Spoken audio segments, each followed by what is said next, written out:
before we bring the jury back, you mentioned this is going to be a little longer.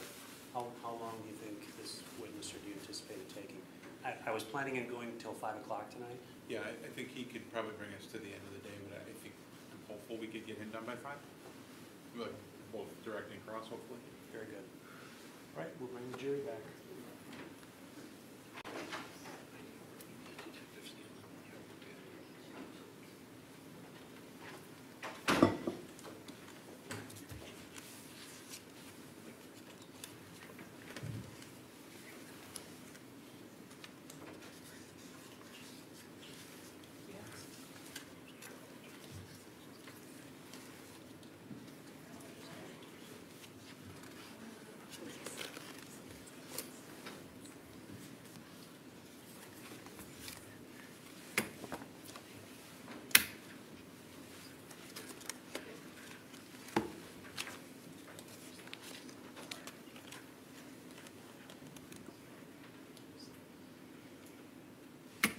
Be seated.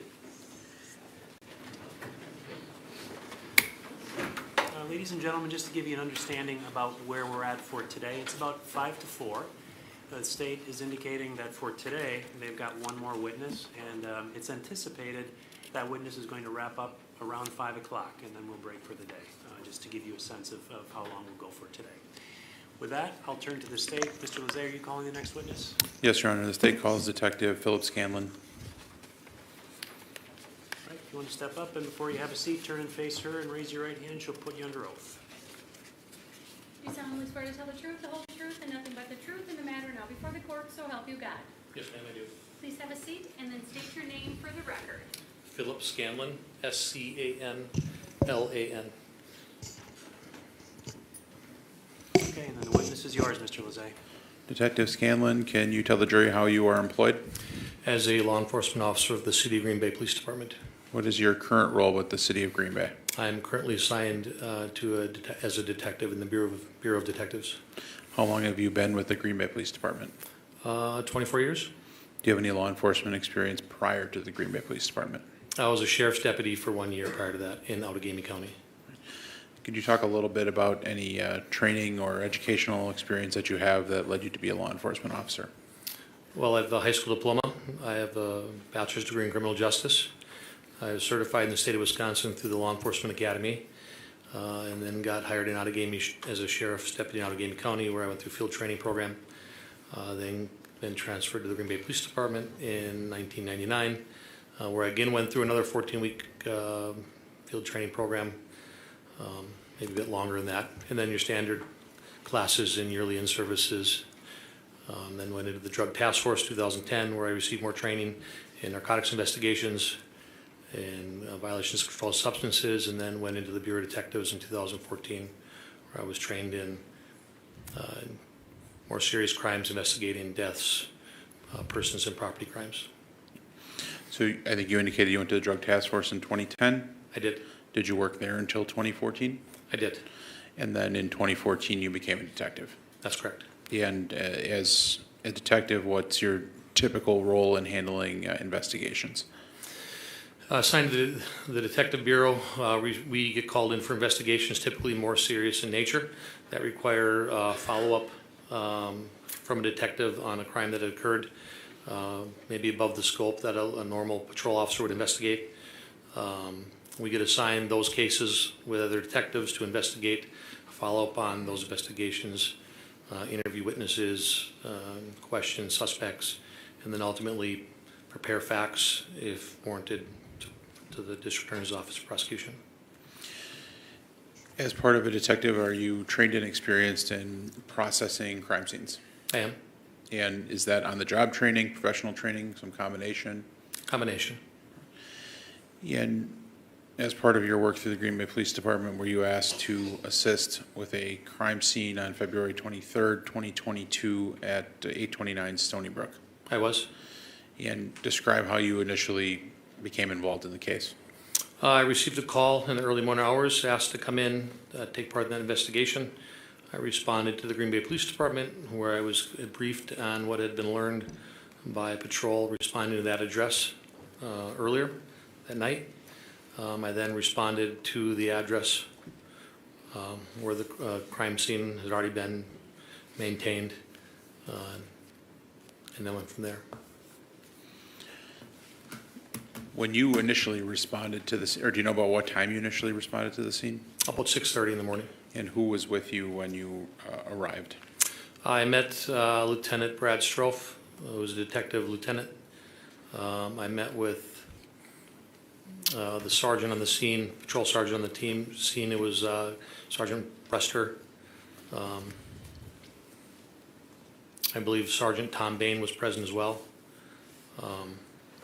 And then forensic specialist for evidence collection, Ms. Andre and Ms. Cerneski arrived. And then shortly thereafter, Detective Cassie Pakla arrived to assist me as well.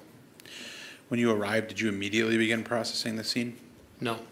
What did you do initially? So we initially did a walkthrough. I met with the sergeant on scene, kind of got updated as to what happened so far. Double checked that we had a crime scene log started that we can document who's coming in and who's coming out. I had caused to have phone contact with detectives that were questioning Ms. Schabusiness, and there was some question about the location of his body. So initially I did a walkthrough of the home looking for a body. That was one of the first things I did.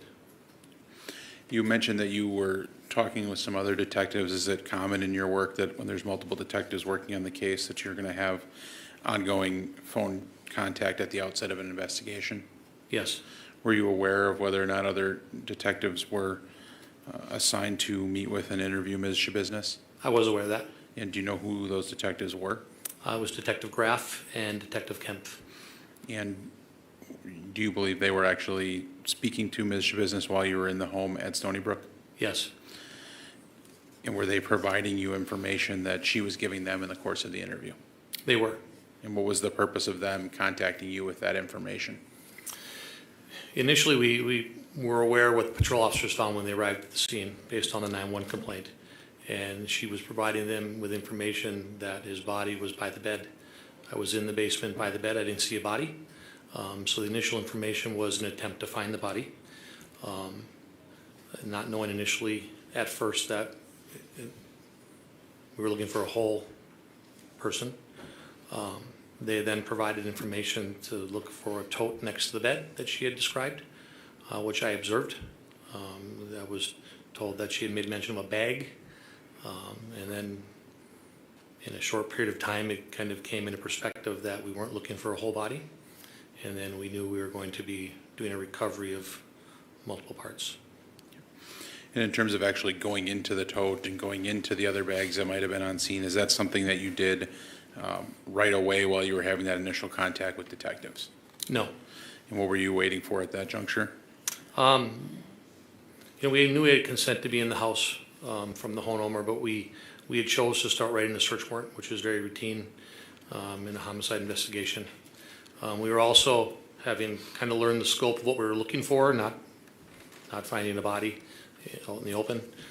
We decided to wait for the forensic doctor, Dr. Trenkaita, to arrive from Dane County, and the medical legal investigator, Petra Schwab. We wanted her to arrive before we started looking through containers.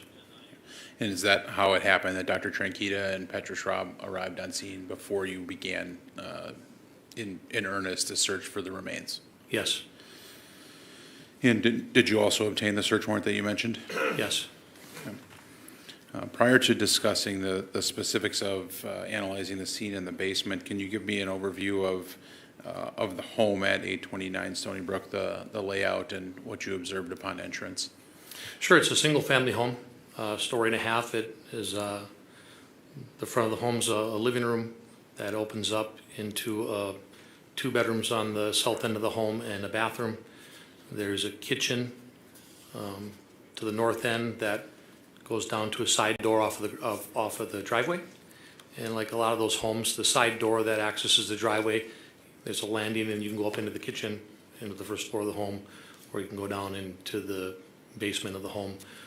The basement was partially finished on the west side of the home, and then the east side of the home, divided by a partition wall was an unfinished basement for storage and laundry. In terms of areas in the home where items of evidentiary value were noted or collected, can you talk about which portions of the home were significant to the investigation? Yeah, myself, Detective Cassandra Pacula, and the forensic specialists and the doctor and Ms. Schwab, we focused primarily on the basement. We understood this far that the basement seemed to be the most likely place we were going to recover the remains. We also had some cause to compare items that were found in the basement with the kitchen. So primary focus of this investigation was on the stairway off the side driveway going down to the basement. And there were some items found in the kitchen as well. Do you know if there was anything else of evidentiary significance recovered in other portions of the home on the first or second floors? There was not. Detective, I'm going to show you a series of photographs here and ask you to review those to yourself, and then tell me once you've had a chance to review them. Sure.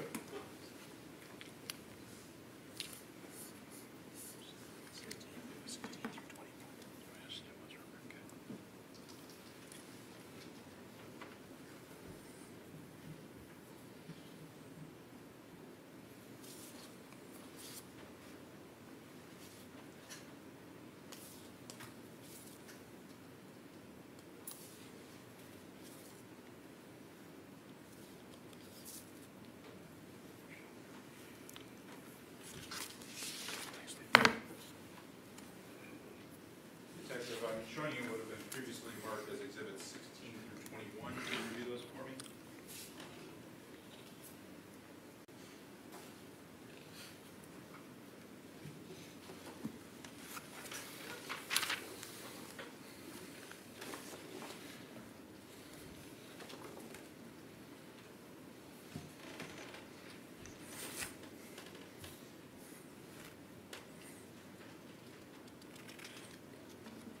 Have you had a chance to see them?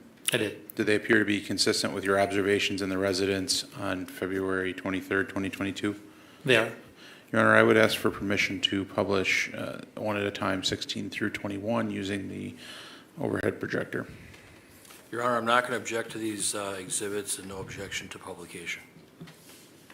Okay.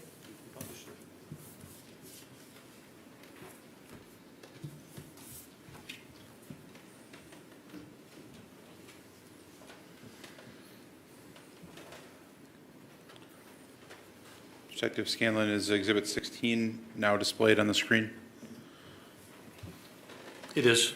Can we dim the lights again, Your Honor? Pardon? Can we dim the lights again? Yeah. Also, Detective, there's also a video down here if that's easier for you, but you can look at either one, it's fine. And what is depicted in Exhibit 16? That is a front view of 829 Stony Brook from the street. And which door did you use to stage as law enforcement? So we made the decision to enter once we started to process the scene through the front door.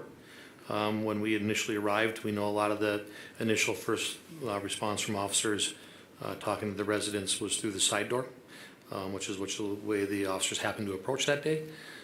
So when we decided to process the scene, we started to use the front door, and we kind of staged in the living room and then worked our way through there.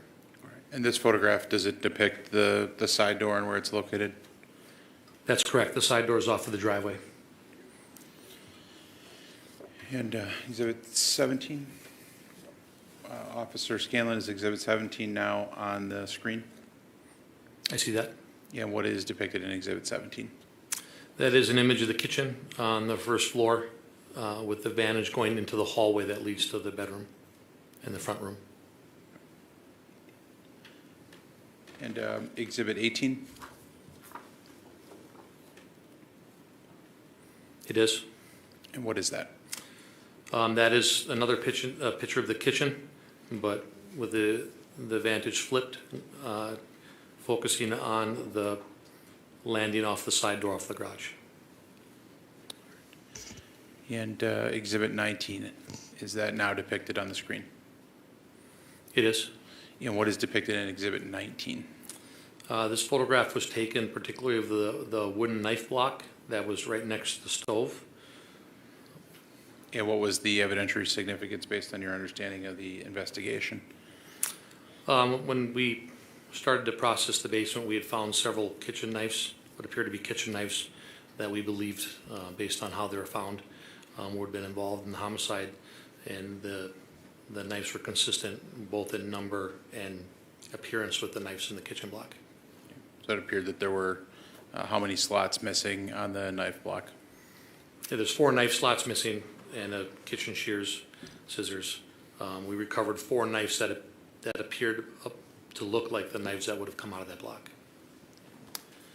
And the next exhibit, I think, is Exhibit 20. Is that now depicted on the screen? It is. And what is that? That is from the kitchen looking out the side door into the driveway. And does that depict like an outside or screen door? So the inner door is open and there's a screen door to the outside? That's correct. And Exhibit 21. Is that now depicted on the screen? It is. And what is contained in Exhibit 21?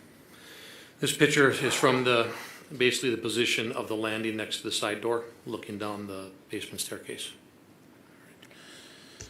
So after you processed the scene upstairs and evaluated what was present in the kitchen area, you did make your way ultimately to the basement? We did. And that scene was processed by you along with the forensic team from Green Bay PD and the medical examiner's office? Yes, it was from Petra Schwab, who was from Brown County Medical Examiner's Office, and then Dr. Tranquita, who was the lead doctor at the time at the Dane County Medical Examiner's Office. Okay. Once you began your inspection for human remains and collecting them, how did you and the team sort of document or parse out how you were going to locate remains? So we started with what we knew was there with the Fleet Farm bucket right at the bottom of the stairs that we considered to be container 1 for the purpose of evidence collection. The doctor removed the human remains in front of us. And then we also examined what was in the bucket besides the remains. If there were items of human remains or portions of a body, who was responsible for collecting the portions of the body? The doctor was. If there were other evidentiary items that were non-human remains, who was responsible for collecting those items? So it's just as a matter of procedure in this, with the forensic doctor being there, the doctor was the one that removed the remains. We were cautious to overexpose items in these containers. So the doctor actually removed the remains and the items in there and put them on display for everyone to observe and note. Then the doctor collected the human remains, and then forensic specialist Larson and Chernesky ultimately collected the other items that were in the containers. And who was then responsible for maintaining and processing the non-human remain portions of evidence? Forensic specialist Larson and Chernesky. And those were brought back to Green Bay PD then by members of your department? They were. And just to be clear, you keep you use the name forensic specialist Larson. Is that her current name?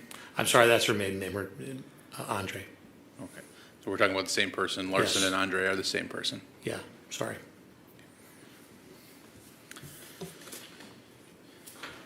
All right. So you indicated the first item or the first container that you processed was the black pail. Is that correct? That's correct.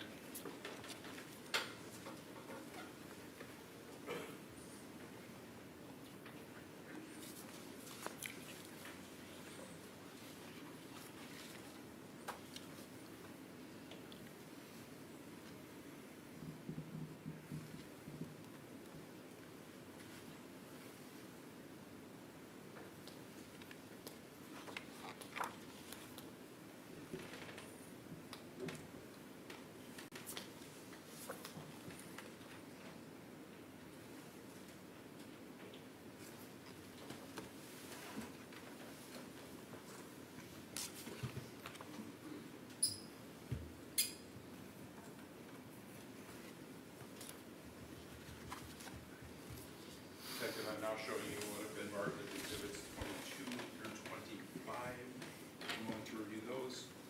Thank you.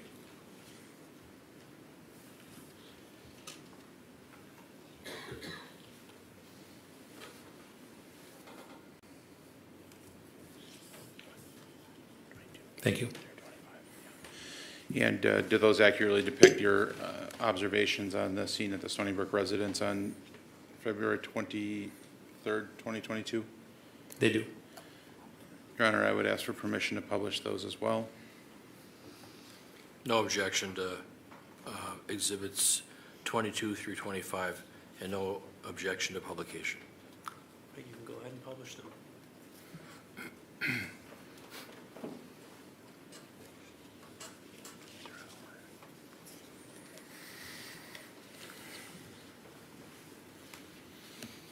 What is depicted in exhibit number, is exhibit 22 now depicted on the screen?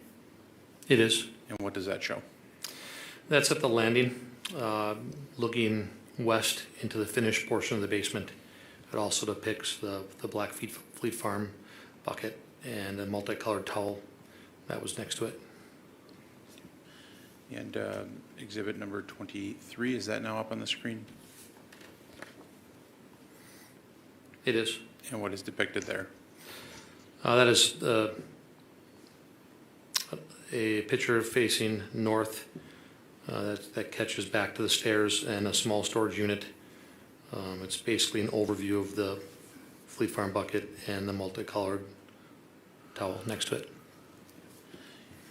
And exhibit number 24, I believe.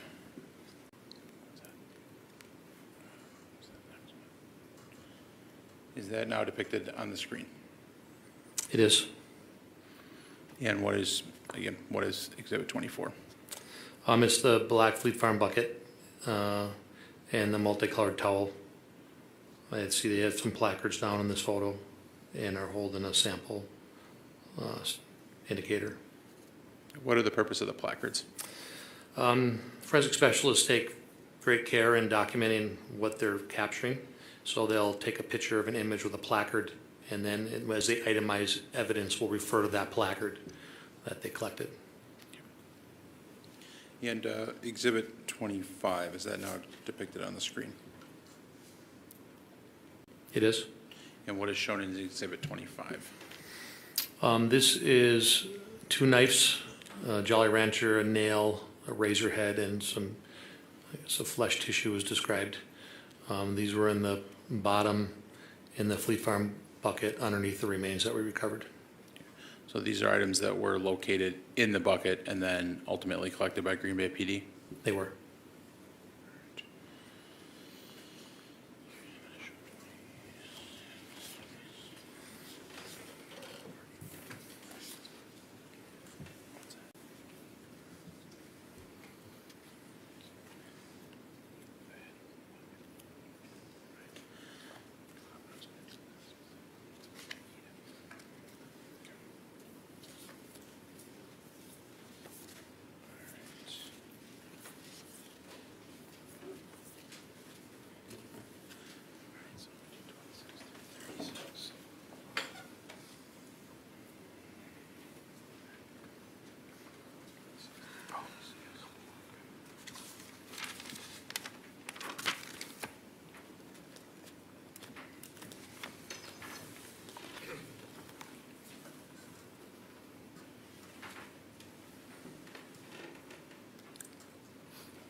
Have you had a chance to review those? Yes, sir. Do those photographs also accurately depict what you observed and in some instances collected on the scene at Stony Brook on the They do. 23rd of February? Thank you. I'd like to publish then, Your Honor, these as well. Exhibits 26 through 32, no objection, and no objection to publication. You can go ahead and publish. It is 26 through 36, just to, All through 36?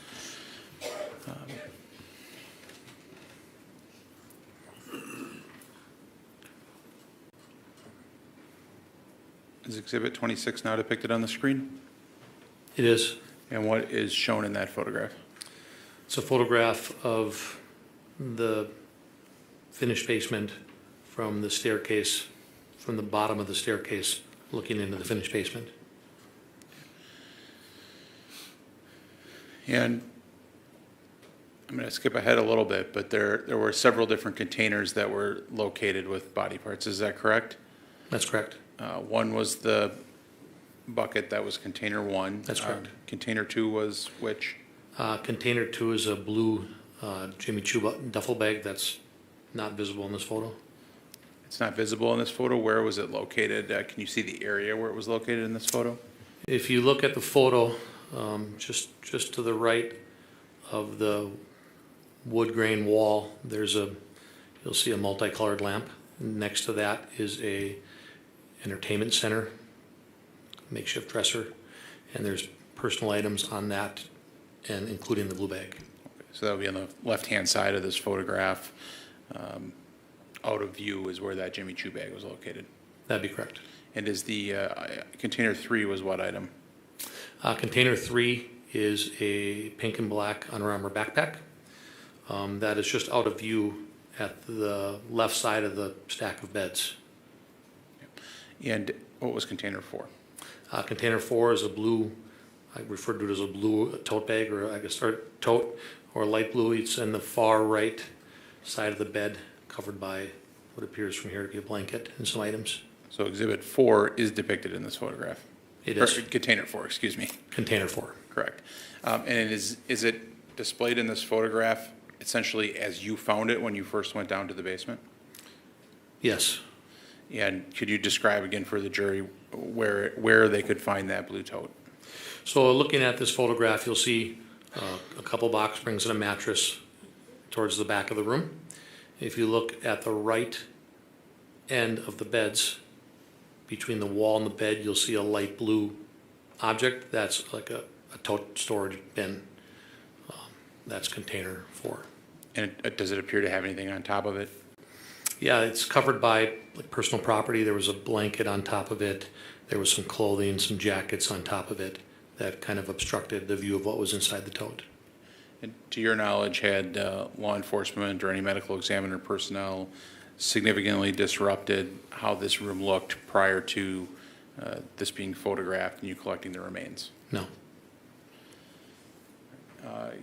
Exhibit number 27. Is that now depicted on the screen?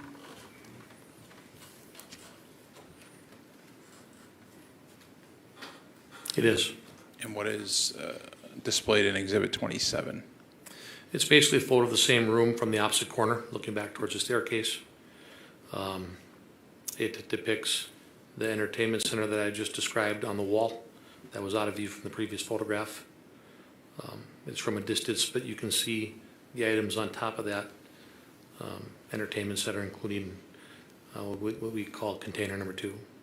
So that Jimmy Choo bag is now visible in this photograph toward the right-hand side, is that correct? Yeah, it's I guess the dark blue object with the handle raised up. And Exhibit 28, is that now depicted on the screen? It is. And what is shown in that photograph? It's the photograph that's inside the room facing south, the south half of the room, including the bed, the entertainment center on the left, including container number 2, which is the Jimmy Choo bag, container number 3, which is the bright pink Under Armour backpack, and then container number 4 is not visible anymore because the pub table and the video game blockage view. Now, I think it's been previously discussed, there's a substantial amount of human remains in each of those 4 containers.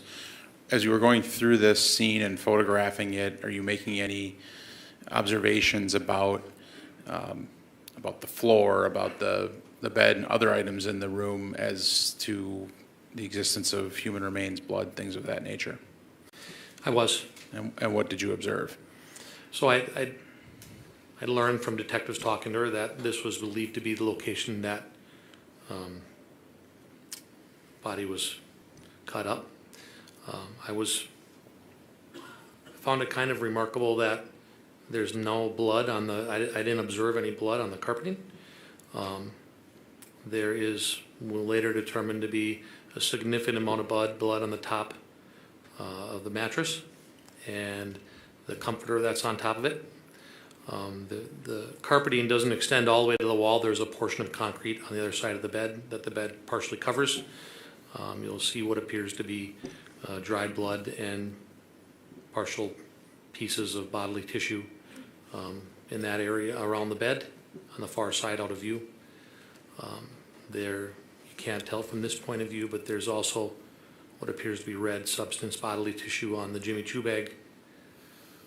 The pink backpack, when looking closely at it, you can tell that there's a dark liquid seeping through the bottom, which was presumably blood based on what we found inside. And then on closer examination of the tote bag, the blue tote, you'll see what appears to be blood or dry blood around it. Is it fair to say that aside from what's found in the containers, there's not a lot of outwardly visible blood or human tissue material that's readily visible in the remainder of the room? Yes, I walked through this room initially when I got there, and I did a kind of a quick lap looking for a person. And some of these items didn't come into focus until taking a closer look with a decent flashlight and looking at a closer level at these items.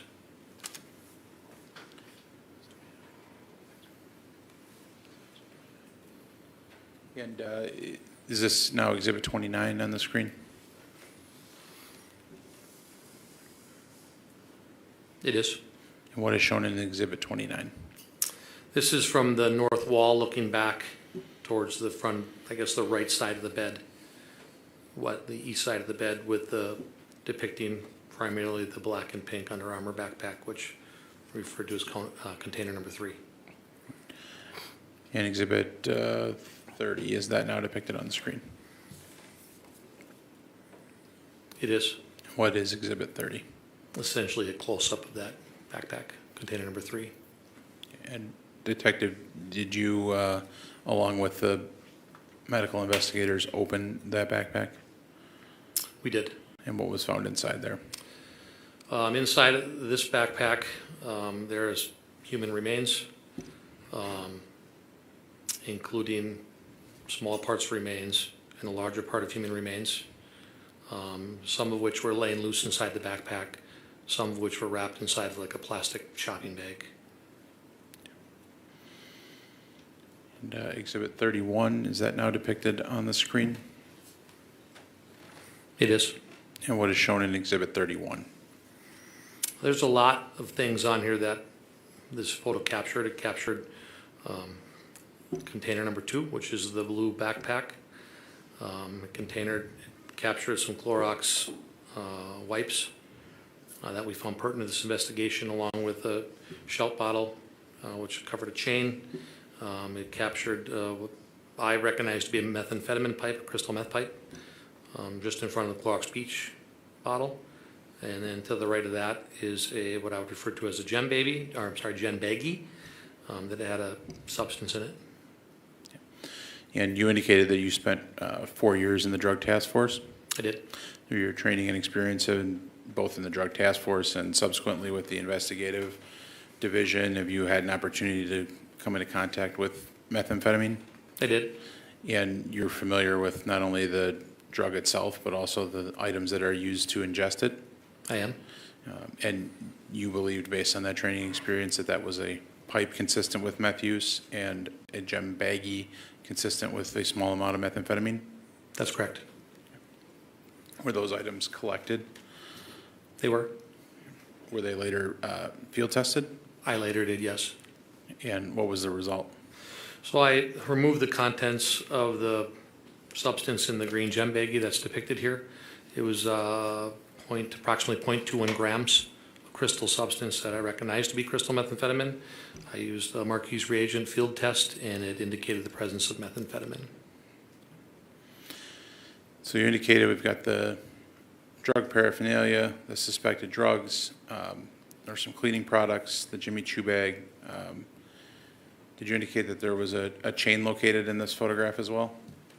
It's hard to see, probably from a distance, but underneath the tipped over shell bottle on the right side of the dresser, there is like a dog's choker chain underneath it. And Exhibit 32, is that now displayed on the screen? It is. And what's shown in Exhibit 32? That is a close-up. It's a photograph of a close-up of the choker chain that was underneath that shell bottle with a placard for reference. Yeah. Are there also, what's on the far left of that picture on the bottom? You see a pair of sunglasses, or a pair of like glasses. And that chain was collected subsequently by the Green Bay Police Department? It was. And Exhibit 33. What is depicted in Exhibit, or is 33 now displayed on the screen?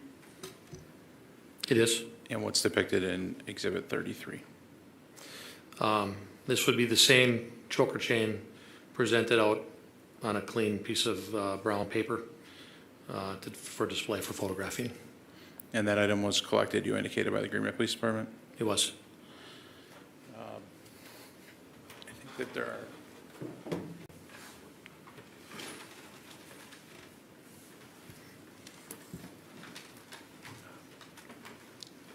All right. I'll move on with the photos, actually. Exhibit 30... Well, actually, no, I'm going to show it. Do you have an evidence handling kit with you, Detective?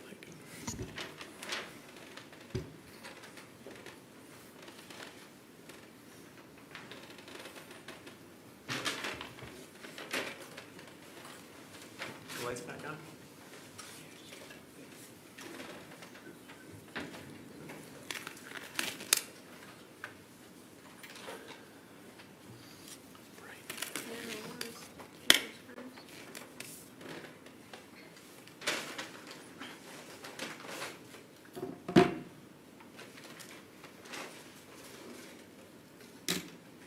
Detective, I'm showing you what's been previously marked as Exhibit 8. Do you know what that is?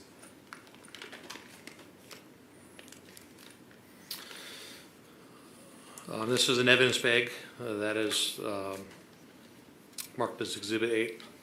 That is initialed, and it has a Green Bay Police evidence code sticker to reference the dog choker collar chain we've just discussed. Okay. So the bag itself has a description. Does it also list an evidence number that was associated with it? It does. And what is that? The description is a silver dog choke collar P chain located under shell bottle, Exhibit 13 on TV. That's all it displays. I know that it says on TV stand. It has a case number of this case, and then it has the exhibit number 543024. Okay. And did you say 13 or 23? It's referring to Exhibit 23, and then it has our categorized exhibit number as well. Okay, and the Exhibit 23, does that coincide with the placard? It does. Okay. I would ask that you open that if you could, and display it for the jury.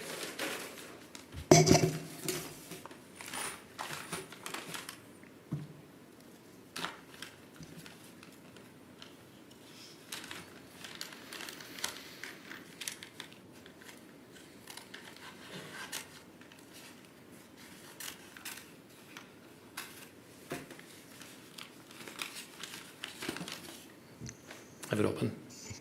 All right, and then could you take it and simply display it for the jury?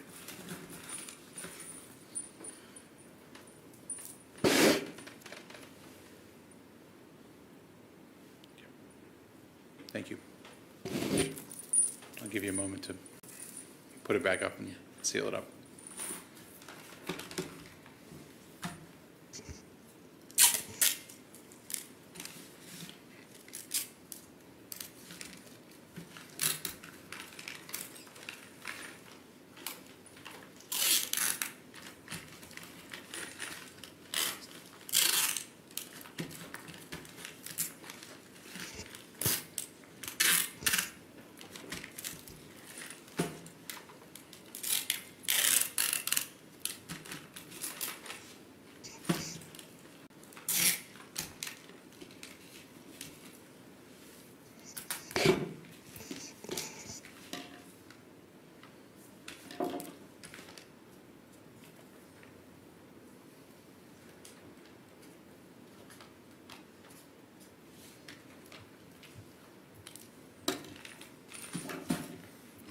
And to save time, I'll not ask you about the other evidence, but or the other chain that was located, but was there in fact a second chain located on scene?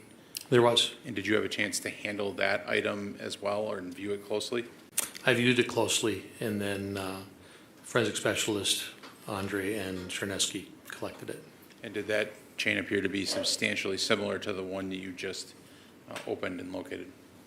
It appears to be a very similar choker collar chain. I did notice that the second chain, which was on the pub table next to the Pac-Man game, the chain was actually not loose on both ends. It was actually closed shut, looped through. And we'll return to the photographs if we could, Judge, with the lights again. Thank you. 34.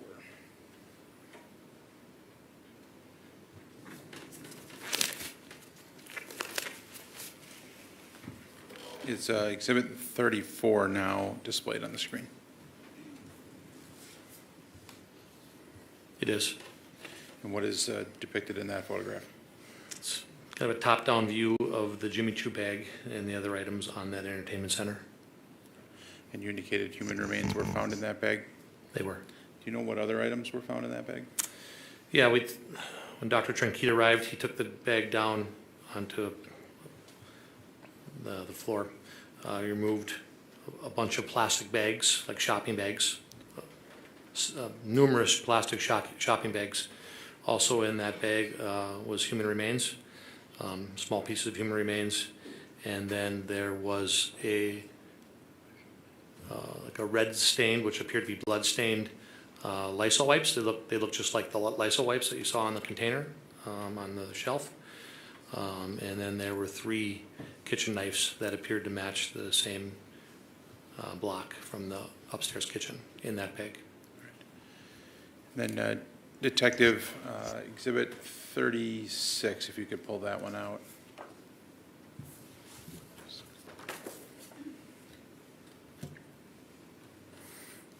I have it. Is that now depicted on the screen in short order? It is. And what is contained in Exhibit 36? So that is the loose paper shopping bags that were packed inside the Jimmy Choo bag, along with what appear to be wipes that are red stained.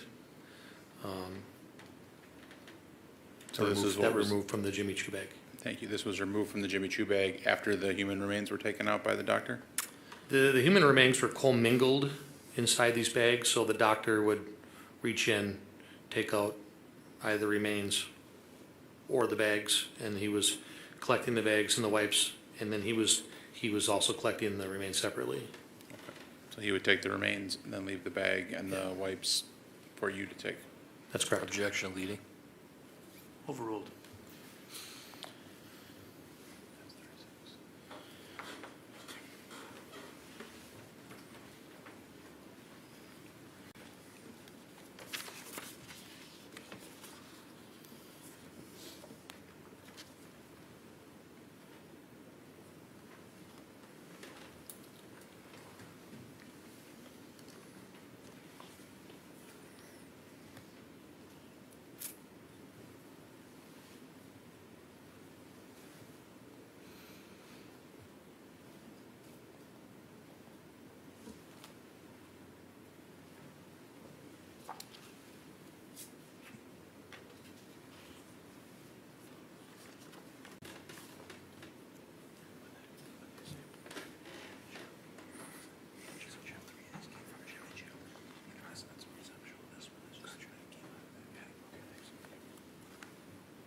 Detective, I'm now showing you what have been marked as exhibits 37, 38, and 39.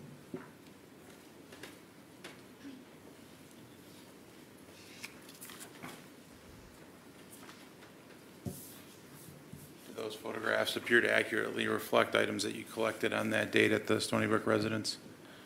They do. And I would ask for permission to publish those as well, Your Honor. No objection to exhibits 37 through 39. No objection to publication. Right, you can go ahead and publish them.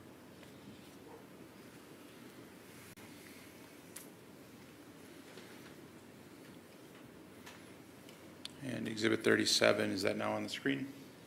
It is. What is depicted?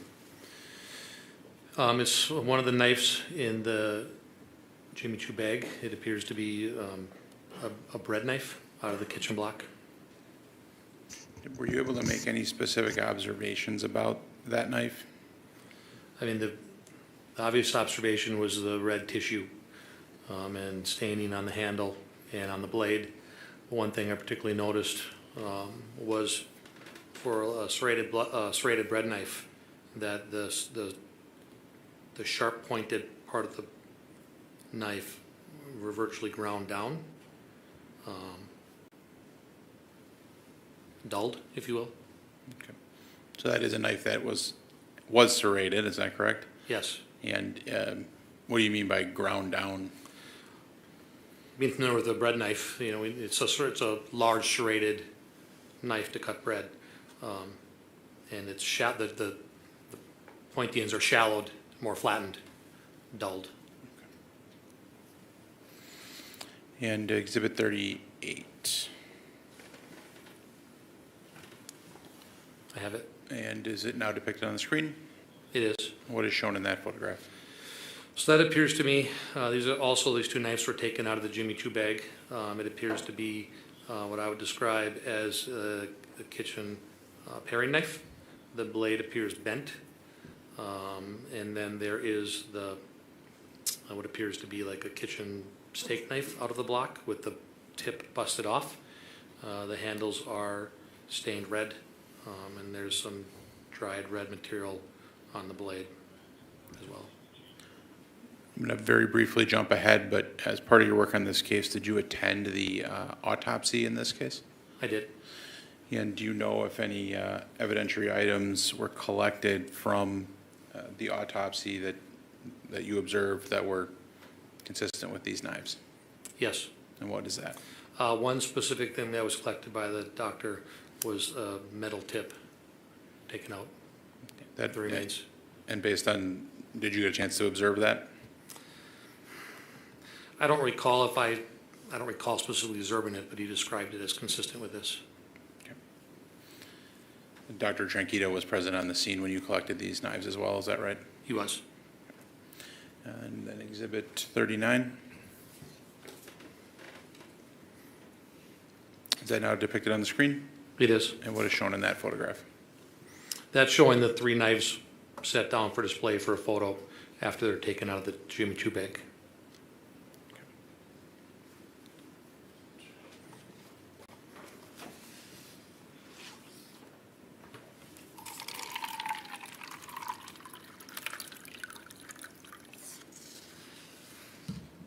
It actually appears to be the opposite sides of them, of the knives.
also accurately depict the scene as you observed it on February 23rd? They do. I'd like permission to publish, Your Honor. I've seen exhibits 40 through 42, showed those to my client. I've showed all these pictures to my client. We're not going to object to those exhibits and no objection to publication. Right, you can go ahead and publish them.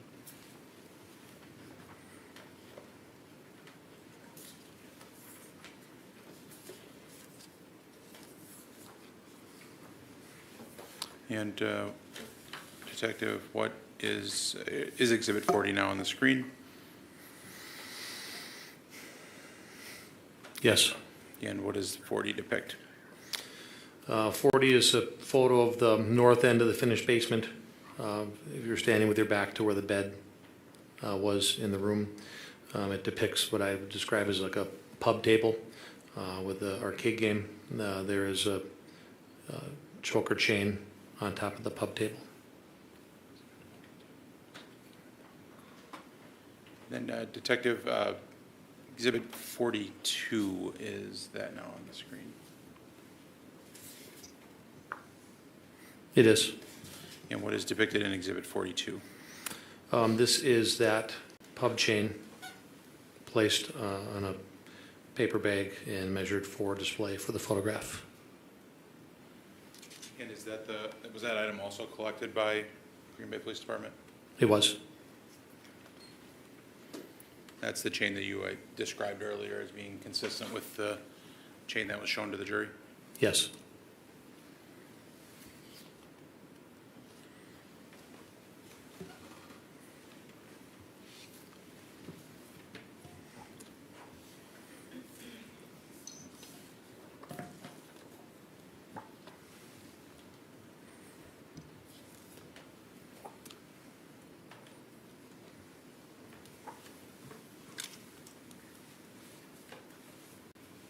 I'm now showing you exhibits 43 through 47.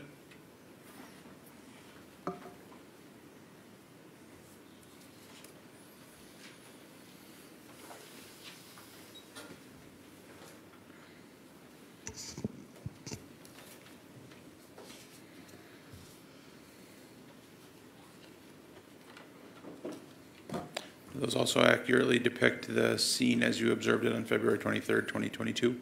They do. And permission to publish, Your Honor. You may.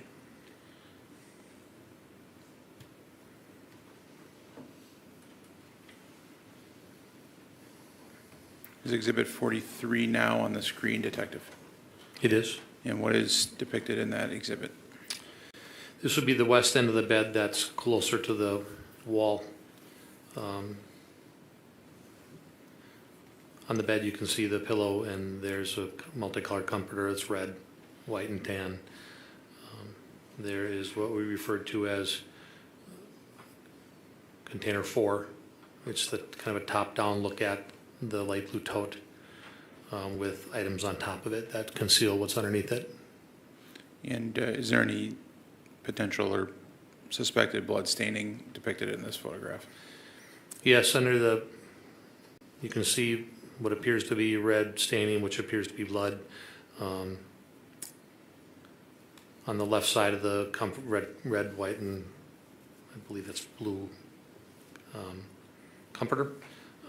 There's some red staining that appears in front of the pillow, and then some down lower. There's what appear to be blood drops. And Exhibit 44, is that now depicted on the screen? It is. What is shown in Exhibit 44? That is essentially a top-down view of what we refer to as container 4. It's the light blue tote. I had added that there, if you look to the left of it, there's a brown paper laid on the ground. And the purpose of that was to start to remove the items on top and then place them on the brown piece of paper to later examine so that we weren't moving them to the floor. Okay, so the items that are on top of the tote, does this photo depict them as they were when you arrived on scene? Yes. And then the item to the left, the brown paper that's placed on the floor, that that's something you added? Yeah, I placed that for the purpose of removing those items to the paper covering the floor so we could look at them later. Okay. Exhibit 45, is that now depicted on the screen? It is. And what is shown in Exhibit 45? That is showing the blue tote that we've been discussing, some red material on the front, and then that is, I guess, a very limited view of the remains that are inside the container. Is it fair to say that a substantial amount of human remains were recovered from the inside of the tote? Yes. Exhibit 46, is that now displayed on the screen? It is. And what is depicted in Exhibit 46? We moved the multicolored comforter and observed a cellular phone, and then some larger areas of what appeared to be blood staining. In Exhibit 47, is that now depicted on the screen? It is. And what is shown in that photograph? It is showing the items that were on the bed moved to the left and exposing what appeared to be a larger area of red staining that appears to be blood. The cell phone is still there, but we placed a placard to memorialize that exhibit number for later collection. Detective Scanlan, were efforts made to try to determine whether or not any of the suspected blood material seeped through that mattress? Yes. And what was done? I later took a box cutter and I cut a portion of the top of the mattress to see how far the blood stepped into the mattress. Do you know about how far it did? When I cut it open, under the top mattress, there's like a foam underlayment. The blood seeped where I cut a little over maybe an inch or so into the mattress. Where the mattress, was that top mattress, if I recall correctly, it looks like there's one mattress and two box springs, is that right? That's correct. And did you lift up the first mattress to see whether blood had soaked through the bottom of that mattress? We did. And did you observe any blood having soaked through that top mattress? I didn't observe any blood in the box spring below it, no. Below that stain, no.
Your Honor, I've shown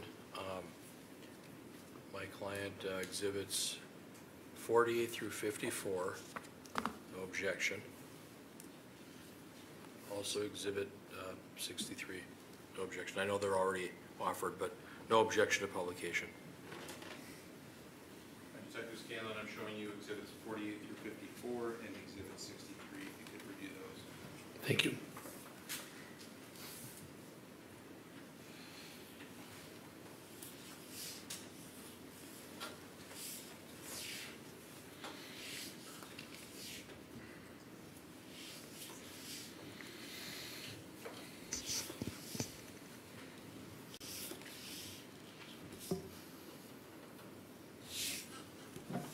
And Detective, do those likewise accurately depict what you observed at the Stony Brook residence on February 23rd of 2022?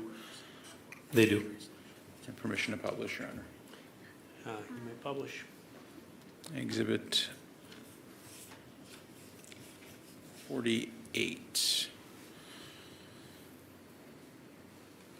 that now depicted on the screen? It is. What is shown in that photograph?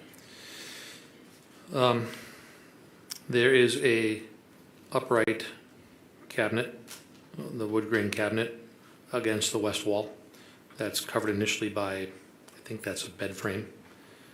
It also shows the blue tote and then one of the knives.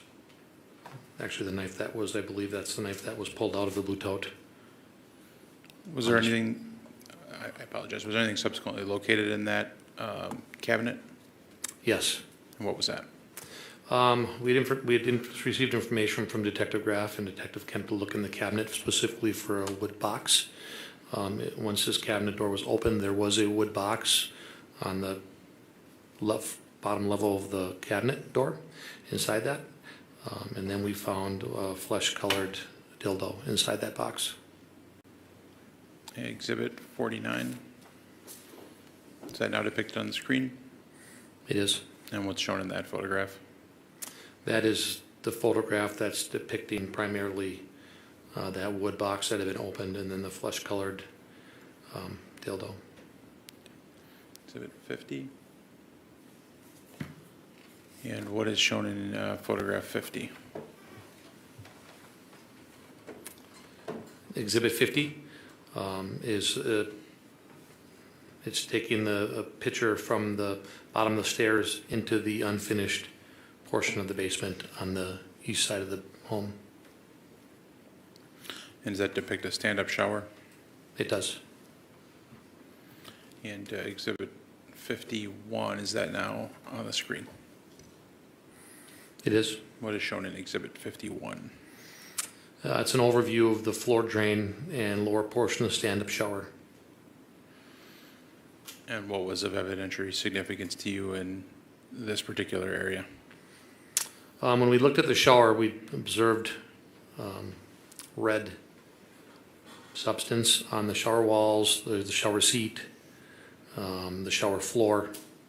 There was some red substance and some flesh material on the shower drain and then also on the floor drain. Slightly behind that curtain, there's a blue squeegee that had red substance that we'd been able to determine was involved.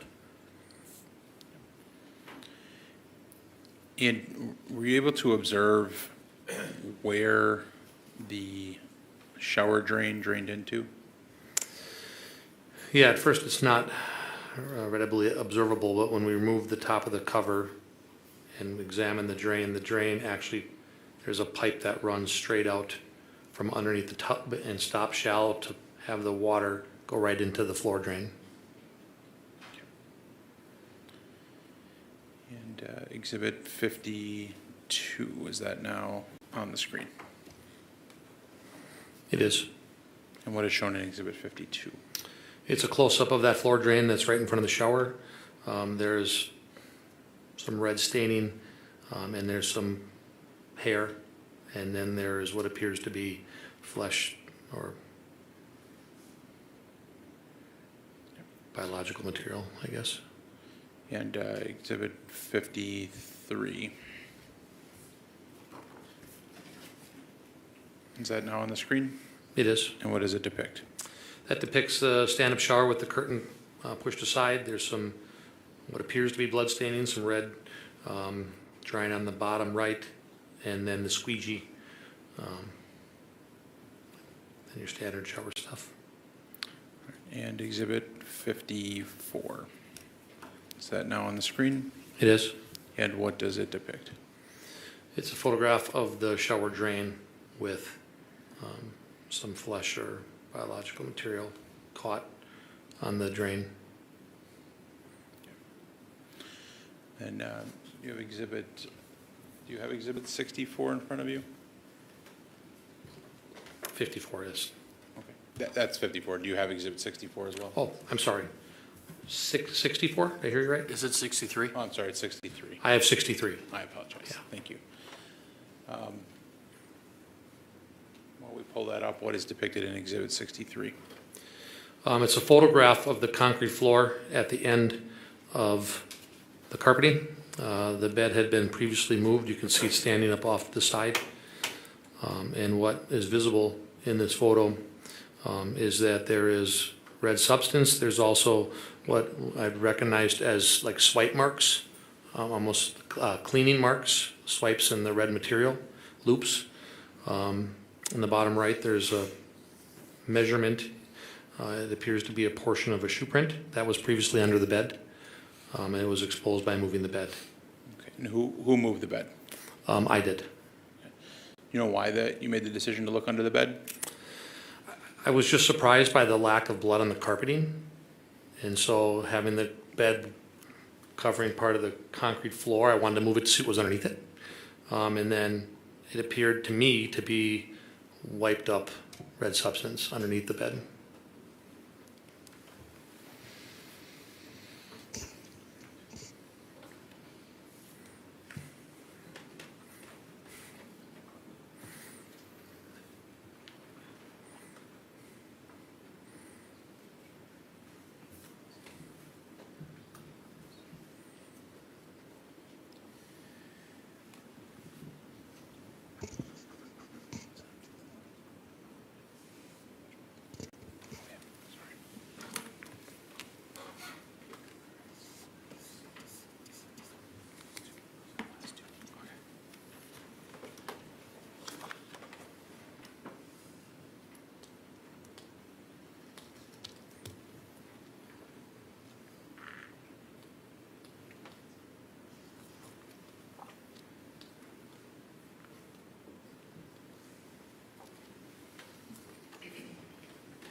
Last two photographs for Exhibits 55 and 56. I'd ask you to review those.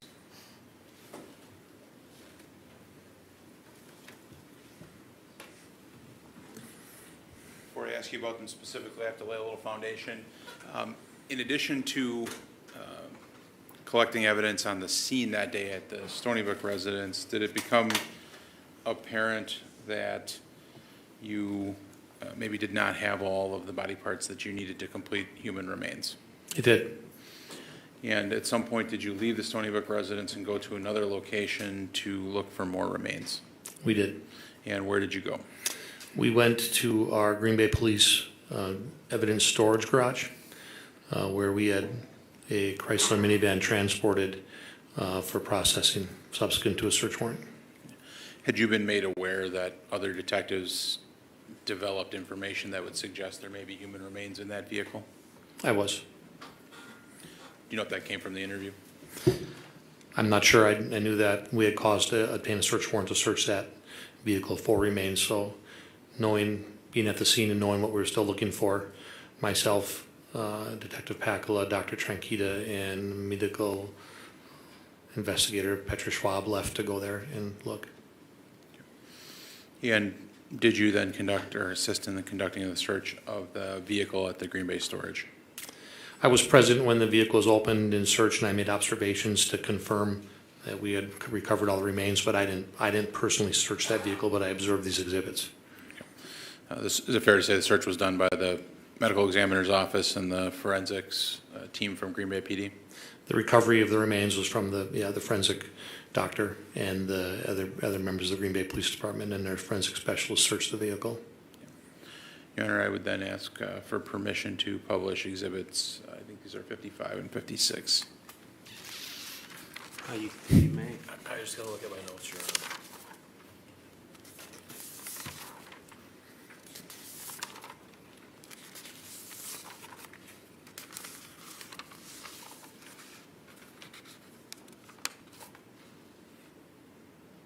The court already ruled that those exhibits are into evidence, correct? Yes. As to publication, I'm going to object to the one involving the tote. Are these different than the ones that were just ruled on when the jury was excused? No, they're the same. Right. Your objection is noted. You can go ahead and publish.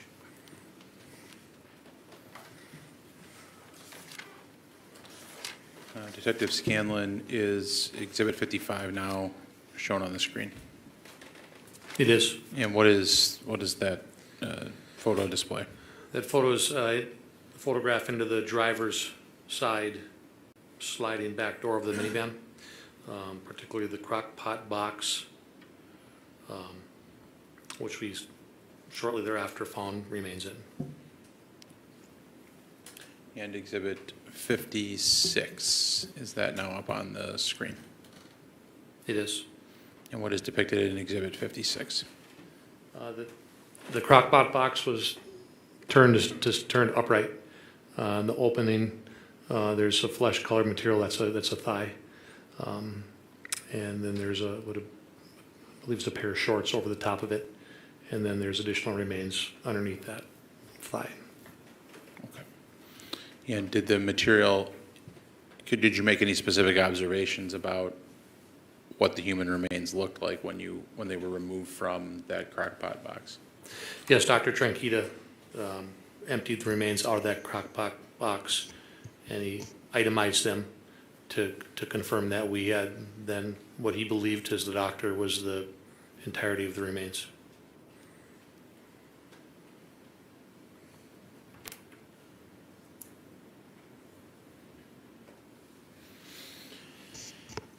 Then Detective Scanlan, I asked this earlier, but did you subsequently attend the autopsy of Shadtherian? I did. And where was that? At the Dane County Medical Examiner's office down by Madison And when did that take place? on the 25th, I believe. And who was present for the autopsy? Myself and Detective Graff attended the autopsy from an observation room. Dr. Tranquita and I believe medical technician Vickerman attended the autopsy. What is the purpose of a law enforcement officer attending an autopsy? It's not uncommon at an autopsy for a forensic pathologist or the attending doctor to have questions about the scene. They can also relate to us through speakerphone, things that they're observing, and answer any questions that we might have if we have questions for them in regards to our investigation.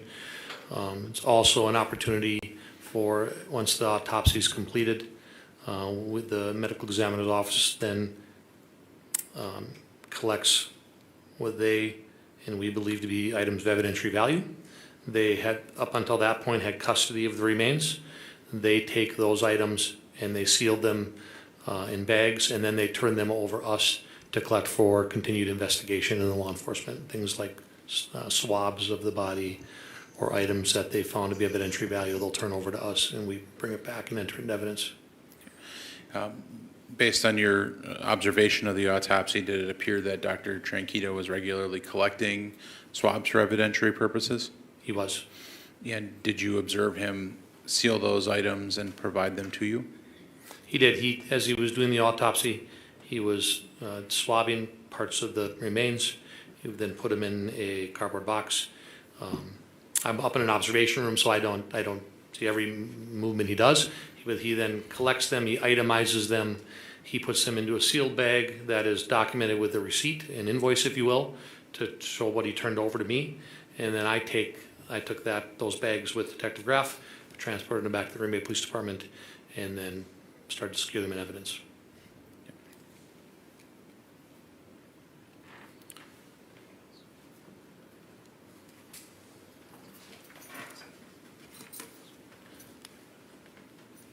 So just to clarify specifically with respect to the swabs, you observed him take swabs of Shadtherian's body, he packaged them for you and sealed them, and then provided them to you to take back to the Green Bay Police Department? Yes, during the autopsy, I observed him take all parts of the remains out of the containers. He would examine them as part of the autopsy. He would take swabs as part of the autopsy. He would then collect them in swab containers, and then turned over to me all the swabs which were then labeled and then secured in an evidence bag that he had signed and sealed. So then after I collected that back, then I opened that bag, and there was over 40 swabs I don't remember the exact number, but they're all itemized as what particularly was swabbed, and then I entered them into evidence specifically for the purpose of future need to send to a crime lab. And then when you entered them into evidence, you entered them specifically based on what that swab was or how it was labeled on the outside? Correct. The doctor takes so many swabs, if we would practically if we would just send the bag to the crime lab with 40-some swabs in it, that would not meet their submission guidelines. So we have to itemize those swabs. So if he takes a swab of a particular part of the body, puts it in a box, labels what that was swabbed, collects those collectively, bags them, turns them over to us. We then open that bag, and then we itemize and enter into evidence each individual swab. And that's the process that you followed in this case? Yes. I have no further questions of the witness at this time, Your Honor. I apologize, this went longer than I had anticipated. Well, counsel, the direct examination of this witness went on a little bit longer than I anticipated, and given the time of day, my suggestion is that we break now and assume with cross-examination tomorrow. Any objection to that, Mr. Phillip? I'm fine with that, Your Honor. Any objection to that, Mr. Lezay? No, Your Honor. Okay. Detective, you can step down.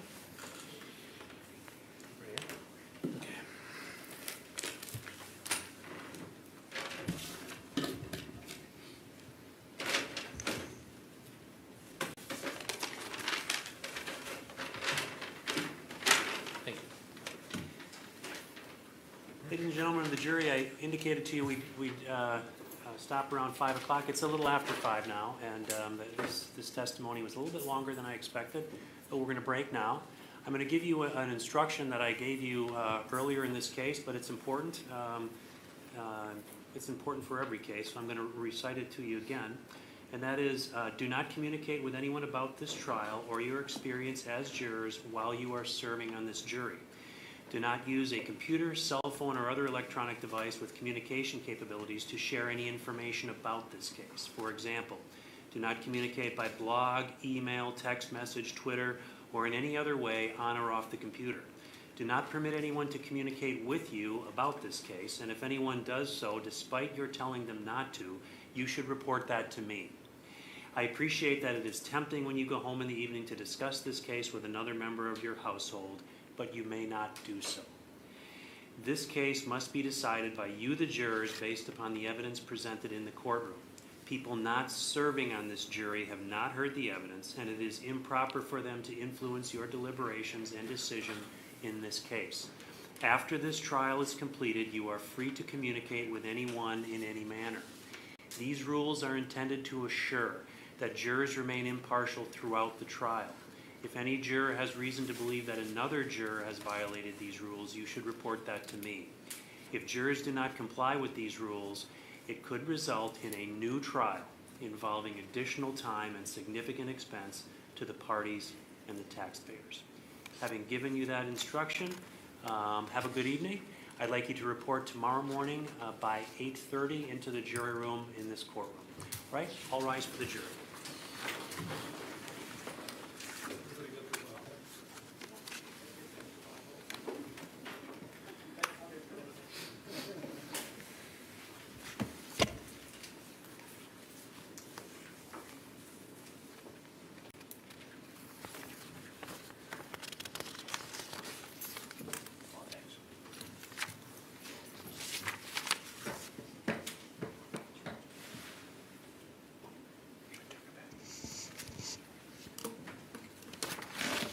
Seated. As I indicated earlier, I'd like counsel to report tomorrow morning at 8:15. We will take up that issue briefly regarding Mr. Freilich's witness. I'll have to read the submittal that he made, and then I'll determine whether further hearing is needed on that issue. The other issue I wanted to talk about, however, is I know there's going to be videos coming. I don't know if that's tomorrow or a different day, but I think the attorneys were going to talk about redactions to that. It's a 7-hour video, only 5 hours, give or take, actually has dialogue on it. Have the attorneys discussed that issue? I'll start with you, Mr. Saunders. Yes, on Saturday, I think there's largely an agreement. It ended up being a little bit more than an hour, maybe 70 minutes. But I think we agree on portions that'll be played in the first phase. You agree with that, Mr. Freilich? Yes, I do. I did meet with both prosecutors, Your Honor, and we talked about this at length, and I asked for additional video footage, and we reached an agreement. Okay, great. I'm gonna take you at your word. If there's things I need to decide, the sooner you bring that to me, the easier it is for me to address these issues, so we don't have the jury sitting back there waiting for us to make decisions. But it sounds like we've got an agreement on that. So is there anything else before we break, Mr. Saunders? No, I don't think so. Mr. Freilich? Your Honor, I did receive from Dr. O'Donnell, the defense toxicology expert, an email on Friday and then yesterday. I think it helps to summarize because it's real short. I'd like to give it to the court and give the state a copy of it. Could the Okay. clerk make a copy Sure. of it for you? Okay, thank you. Oh, just make copies, yeah.